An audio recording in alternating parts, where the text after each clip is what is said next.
inhuman, animals, hated, cursed,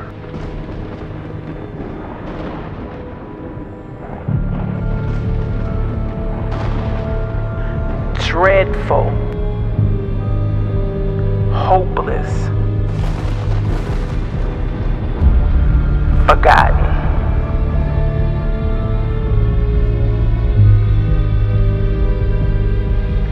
abused, misused, murdered, killed, scattered.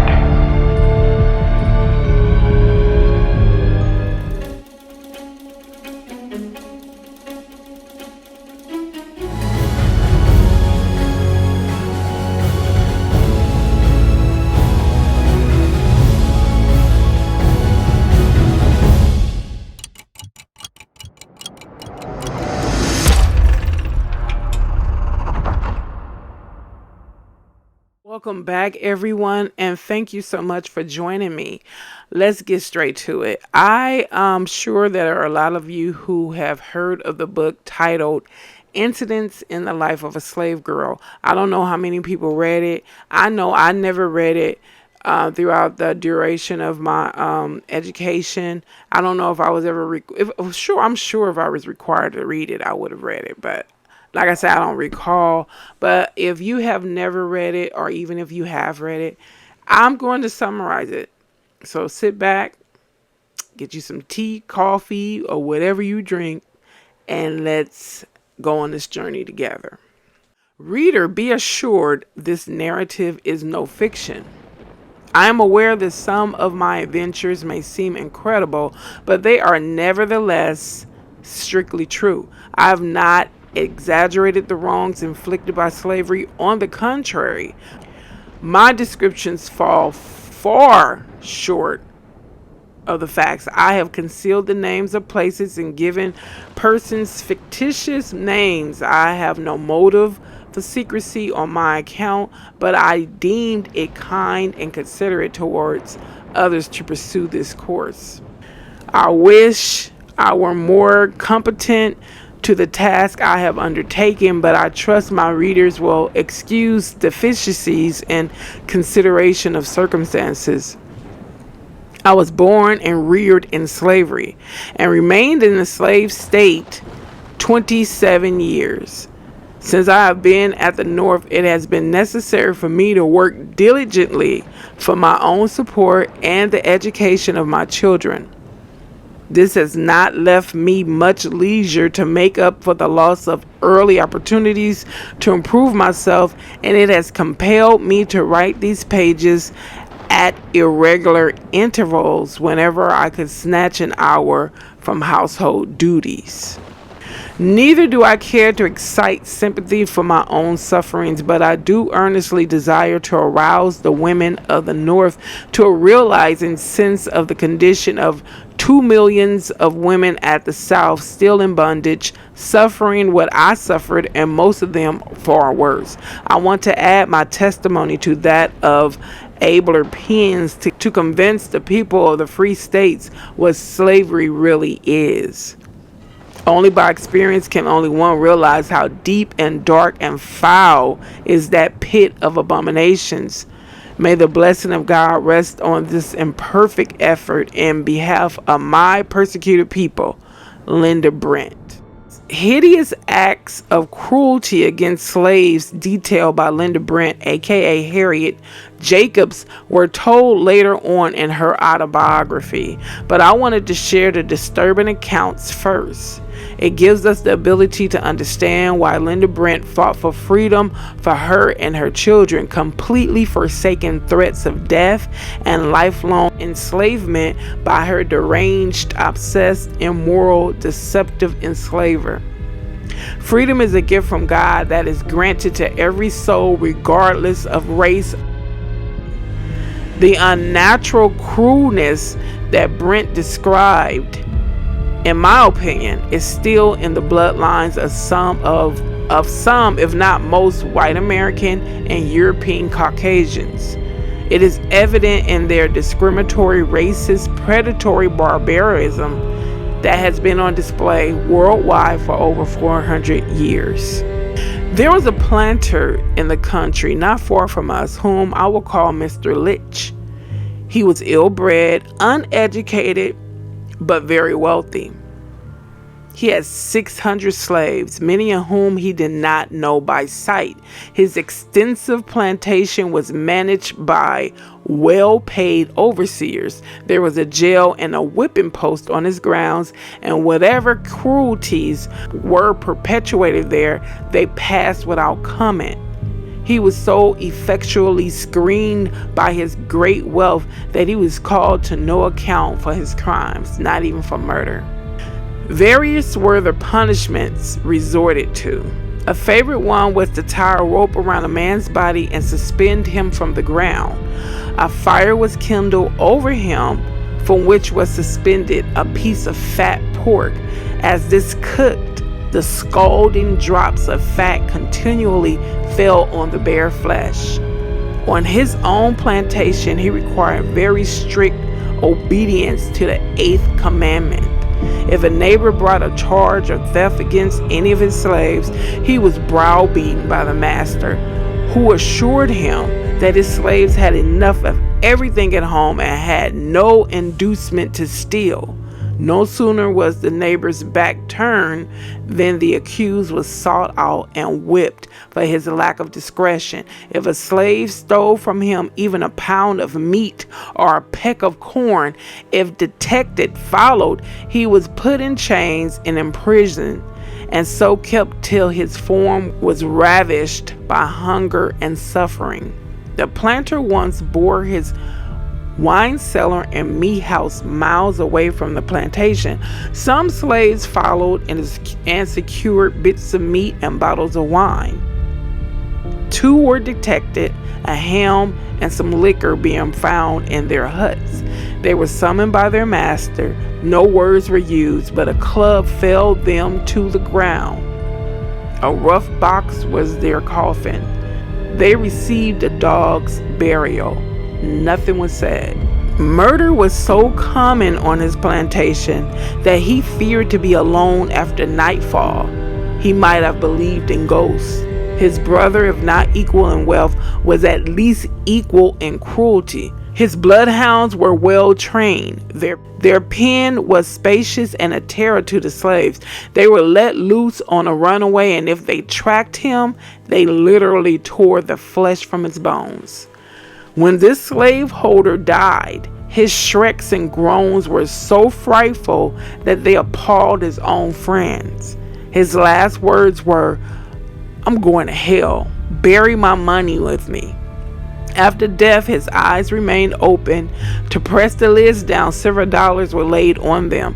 These were buried with him. A rumor went abroad that his coffin was filled with money. 3 times his grave was opened and his coffin taken out. The last time his body was found on the ground and a flock of buzzards were pecking at it. He was again interred and a sentinel set over his grave. The perpetrators were never discovered.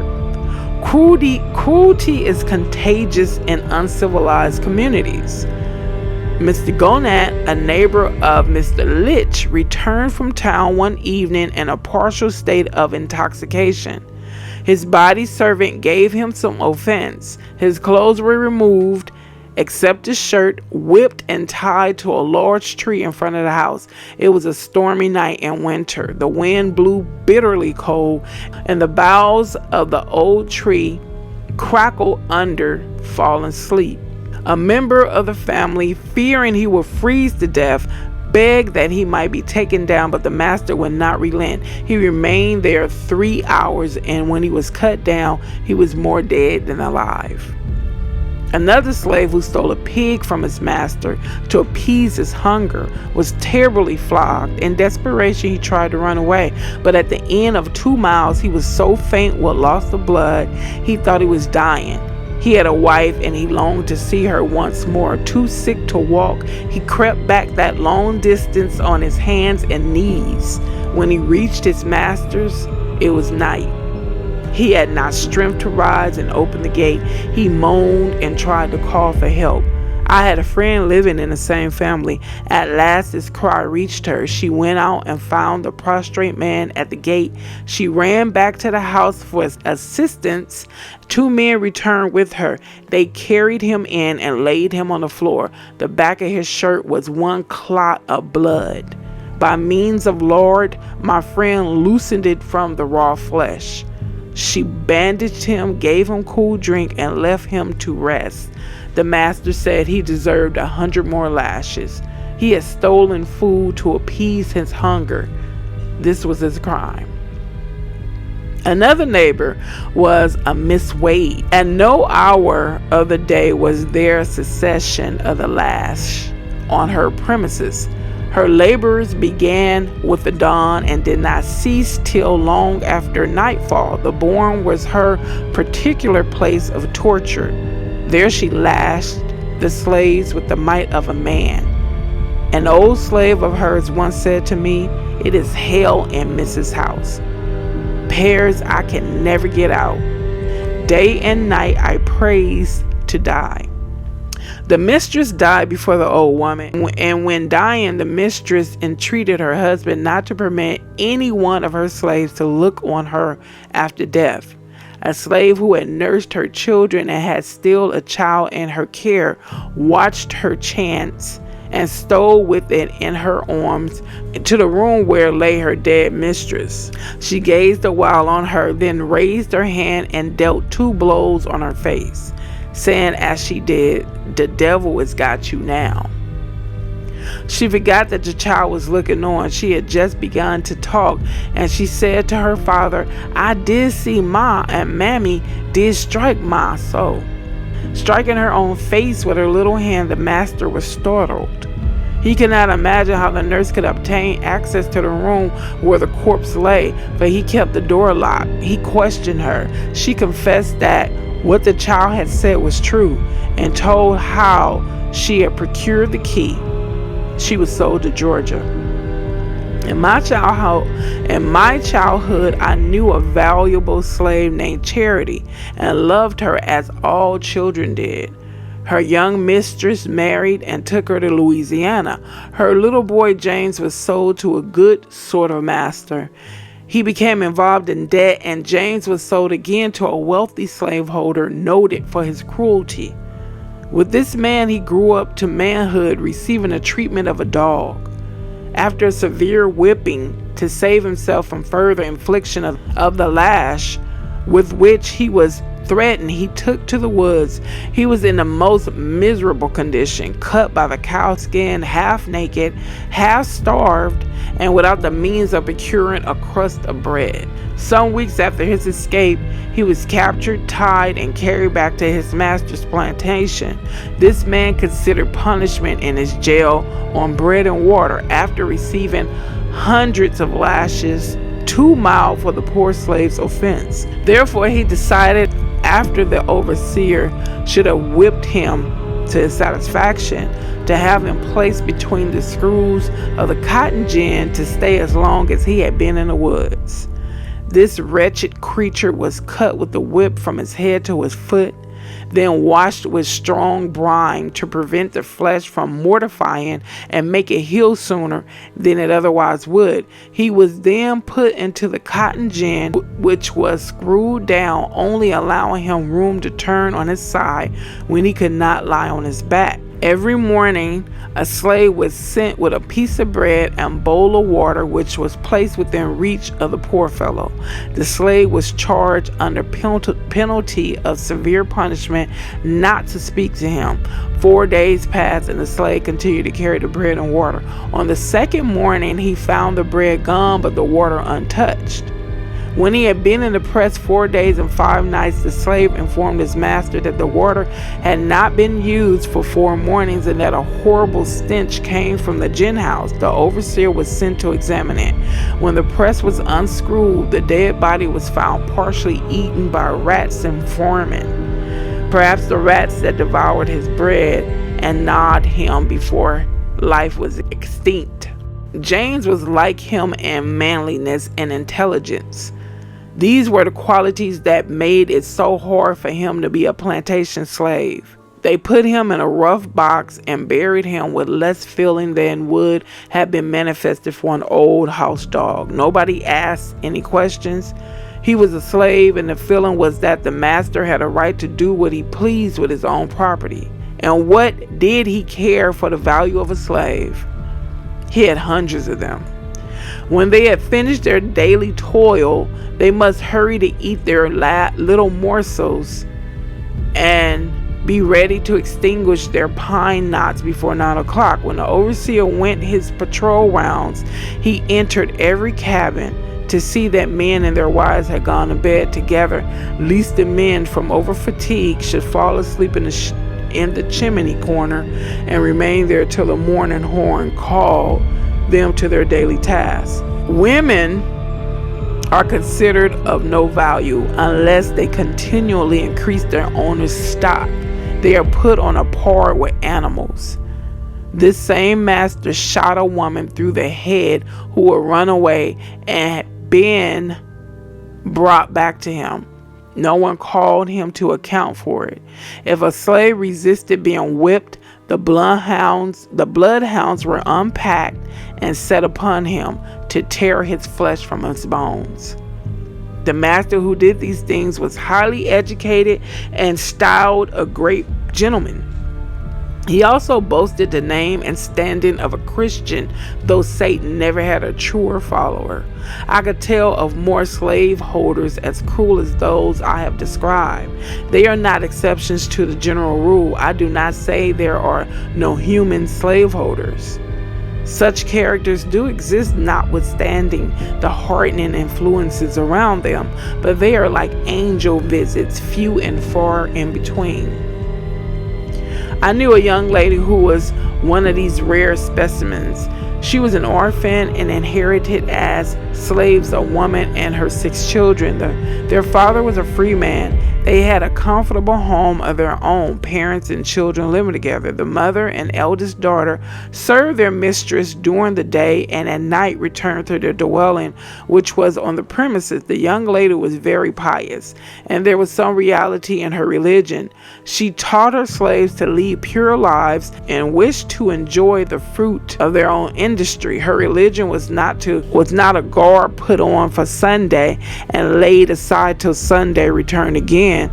The eldest daughter of the slave mother was promised in marriage to a free man, and the day before the wedding, this mistress emancipated her in order that her marriage might have the sanction of law. Report said that this young lady cherished a man who basically didn't love her back. He had only resolved to marry her for wealth. In the course of time, a rich uncle of hers died. He left $6,000 to his 2 sons by a colored woman, and the remainder of his property to this orphan niece. The metal soon attracted the magnet. The lady and her wealthy purse became his. She offered to release her slaves, telling them that her marriage might take unexpected changes in their destiny, and she wished to ensure their happiness. She wanted to emancipate her slaves. That was nice. That was thoughtful. That was kind. See, I can give props when they're due, but you just hear so few stories like this. You know, out of 100 people, you might have one or a half person that might, try to do the right thing, whereas the rest are just, cruel as hell, barbarics. They refused to take their freedom, and saying that she had always been their best friend and they could not be so happy anywhere as without her. I was not surprised. I had often seen them in their comfortable homes and thought that the whole town did not contain a happier family. They had never felt slavery, and when it was too late, they were convinced of its reality. And when the new master claimed his family as his property, the father became furious and went to his mistress for protection. "I can do nothing for you now, Harry," she said. "I no longer have the power I had a week ago. I have succeeded in obtaining the freedom of your wife, but I cannot obtain it for your children." The unhappy father swore that nobody should take his children from him. He concealed them in the woods for some days, but they were discovered and taken. The father was put in jail, and the two oldest boys sold to Georgia. One little girl, too young to be of service to her master, was left with the wretched mother. The other three were carried to their master's plantation. The eldest soon became a mother, and when the slaveholder's wife looked at the babe, she wept bitterly. She knew that her own husband had violated the purity she had so carefully calculated. She had a second child by her master, and then he sold her and his offspring to his brother. She bore two children to the brother and was sold again. The next sister went crazy. The life she was compelled to leave drove her mad. The third one became the mother of 5 daughters. Before the birth of the fourth, the pious mistress died. Till the last, she rendered every kindness to the slaves that her unfortunate circumstances permitted. She passed away peacefully, glad to close her eyes on a life which had been made so wretched by the man she loved. This man squandered the fortune he had received and sought to retrieve his affairs by a second marriage, but having retired after a night of drunken debauch, he was found dead in the morning. He was called a good master, for he fed and clothed his slaves better than most masters, and the lash was not heard on his plantation so frequently as on many others. Had it not been for slavery, he would have been a better man, and his wife a happier woman. No pen can give an adequate description of all pervading corruption produced by slavery. The slave girl is reared in an atmosphere of lasciviousness and fear. The lash and the foul talk of her master and his sons are her teachers. When she is 14 or 15, her owner or her sons or the overseer, or perhaps all of them, begin to bribe her with presents. If these fail to accomplish their purpose, she is whipped or starved into submission to their will. The slaveholders' sons are, of course, impaired, even while boys, by the unclean influences everywhere around them. Nor do the master's daughters always escape. Severe retributions sometimes come upon him for the wrongs he does to the daughters of the slaves. The white daughters early hear their parents quarreling about some female slave. Their curiosity is excited, and they soon learn the cause. They are attended by the young slave girls whom their fathers have corrupted, and they hear such talk as should never meet youthful ears or any other ears. They know that the women slaves are subject to their father's authority in all things, and in some cases they exercise the same authority over men slaves. I have myself seen the masters of such a household whose head was bowed down in shame, for it was known in the neighborhood that his daughter had selected one of the meanest slaves on the plantation to be the father of his first grandchild. She did not make her advances to her equals, nor even to her father's more intelligent slaves. She selected the most brutalized, over whom her authority could be exercised with less fear of exposure. Her father, half frantic with rage, sought to revenge himself on the offending black man. But his daughter, foreseeing the storm that arise, had given him free papers and sent him out of the state.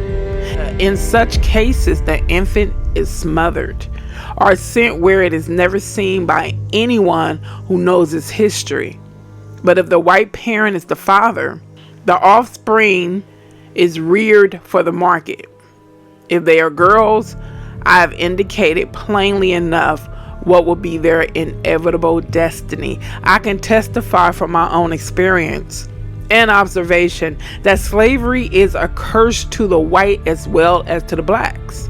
It makes the white fathers cruel and sensual, the sons violent and lasciviousness. It contaminates the daughters and makes their wives wretched. And as for the colored race, it needs an abler pen than mine to describe the extremity of their sufferings, the depth of their degradation. Yet few slaveholders seem to be aware of the widespread moral ruin occasioned by this wicked system. Their talk is of blighted cotton crops, not of the blight of their children's soul. If you want to be fully convinced of the abominations of slavery, go on a southern plantation and call yourself a Negro trader. Then there will be no concealment, and you will see and hear things that will seem to you impossible among human beings with immortal souls. Now, let's begin the first chapter of Incidents in the Life of a Slave Girl, 7 Years Concealed. As I said, what I read previously or just finished reading, though, that was a chapter called I think it was titled Slave Plantations, something like that, or Slave Terrorism. It was basically, I'll put it in the text, the title of that chapter I just read. As I said, when I read it, I was saying to myself, this needs to go forward, this needs to go in front of the summary of Incidents in the Life of the Slave Girl. This right here by far is so, and like I said, this is only a little tidbit of what has been exposed of about slavery by people who were actually enslaved. I think the rest, the other things that happened that I believe is still concealed, I don't think we have the psyche to process it, to hear it or process it. I think it is that damning and abominable. So let's continue. Linda Brent, aka Harriet Jacobs. Linda Brent was her anonymous name. I mean, I'm sure some of you guys know who read the book. Linda Brent begins her autobiography by sharing how she was born a slave, but she never knew it till 6 years of happy childhood had passed away. Her father was a carpenter and considered so intelligent and skillful in his trade that when buildings out of the common line were to be erected, he was sent from far distances to be the head workman on conditions of paying his mistress $200 a year and supporting himself. He was allowed to work at his trade and manage his own affairs. Her father's strongest wish was to purchase his children. He attempted to purchase his children, his flesh and blood, with his hard earnings, but was rejected several times. Harriet's or Linda Brent's parents were mulattoes and with a light shade of brownish complexion. They lived together in a comfortable home, though they were all slaves. Harriet's parents shielded her, or Linda Brent, sorry. From now, at this point on, I'm going to call her Linda Brent. Linda Brent's parents shielded her from the harsh reality of a slave life. She never dreamed she was a piece of merchandise trusted to them for safekeeping and liable to be demanded at any moment. Linda had one brother. His name was William. She described him as a bright, affectionate child who was 2 years younger than she was. I had also a great treasure in my maternal grandmother, who was a remarkable woman in many respects. She was the daughter of a planter in South Carolina, who at his death left her mother and his 3 children free, with money to go to St. Augustine, where they had relatives. It was during the Revolutionary War, and they were captured on their passage, carried back, and sold to different purchasers, such as the story my grandmother used to tell me, but I do not remember all the particulars. She was a little girl when she was captured and sold to the keeper of a large hotel. So this woman was supposed to be free, living somewhere else, was captured. They probably, because they would often, slave capturers or trader or sellers would take a free man's woman or man's papers that indicated they were free. Eyes free now. And they would destroy their paper, tear them up and destroy them. So they had no way of proving that they were free. The corruptness of it all, right? Linda's grandmother gradually gained the trust and confidence of her enslavers. She was a very sought-after baker who received numerous requests from others in the community to bake for them. The grandmother asked permission of her mistress to bake crackers at night. After all, the household work was done, and she obtained leave to do it, provided she would clothe herself and her children from the profits. Upon these terms, after working hard all day for her mistress, the grandmother began her midnight bakings, assisted by her two oldest children. The business proved profitable.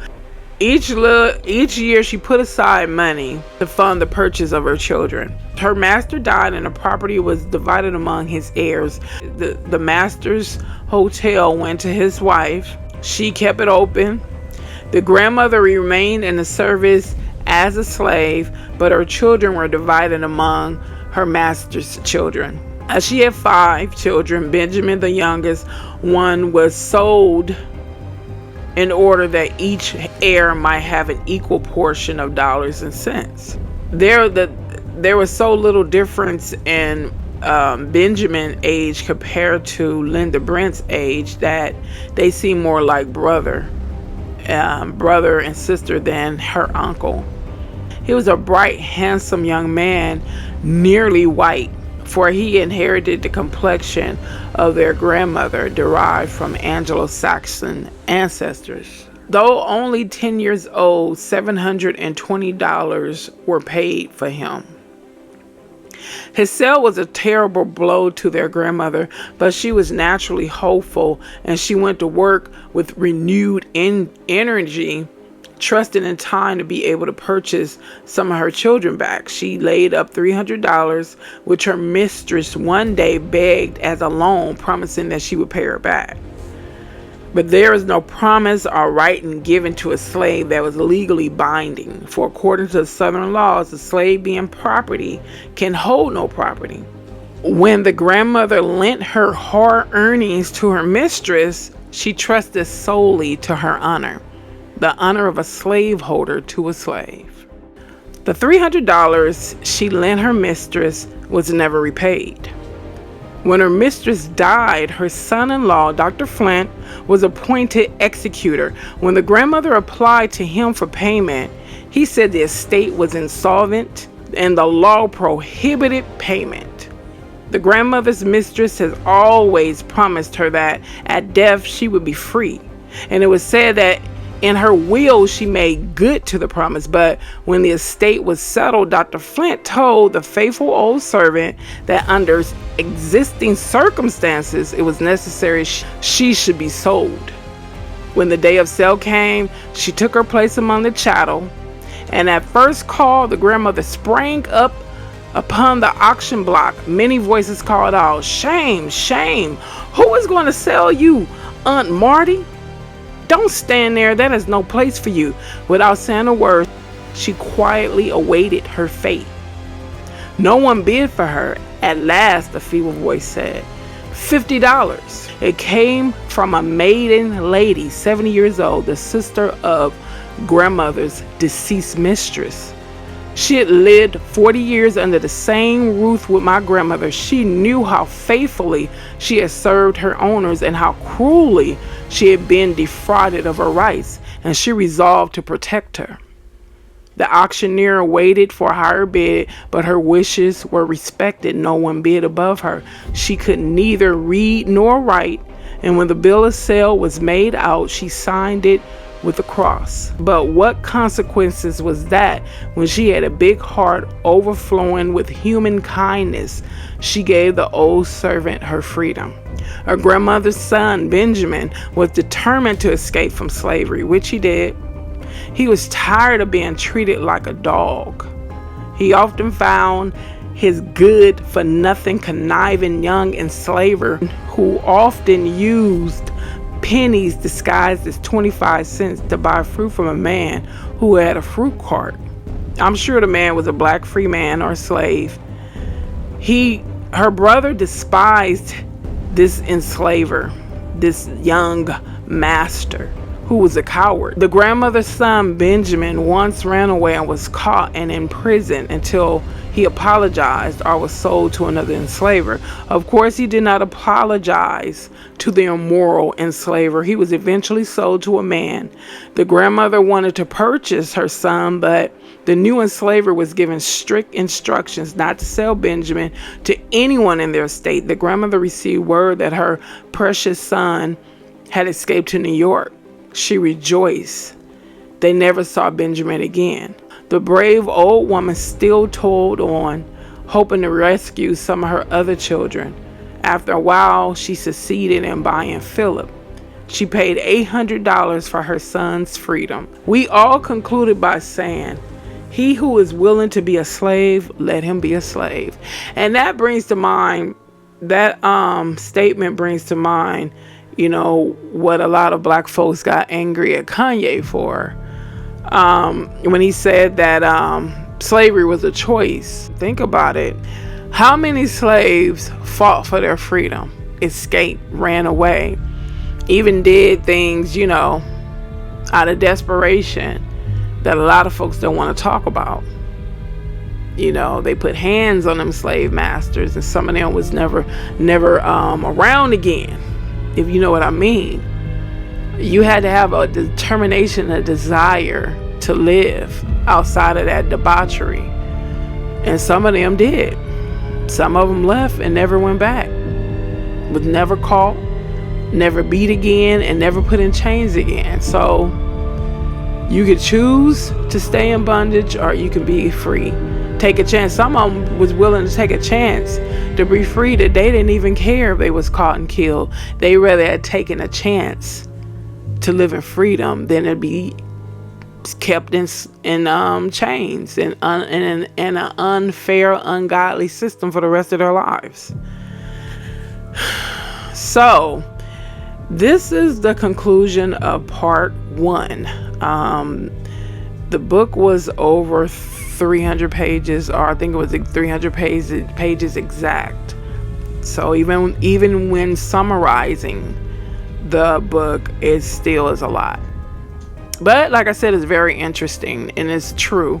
It's not fictional, so you will learn a lot. I learned a lot.